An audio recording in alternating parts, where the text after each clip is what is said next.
มันเป็นเสียงในฟิล์มเหรอแกมันเป็นเพียงแค่อุบัติเหตุทางอสุจิของฉัน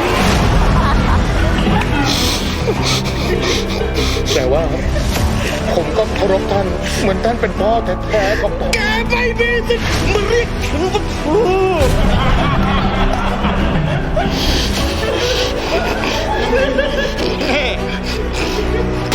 เดี๋ยวนี่เฮ้ยมึงใส่อารมณ์หรือไงนี่สั่นเป็นเครื่องดีเซลเลยมันเป็นเสียงในฟิล์มเหรอแกมันเป็นเพียงแค่อุบัติเหตุทางอสุจิของฉันแต่ว่า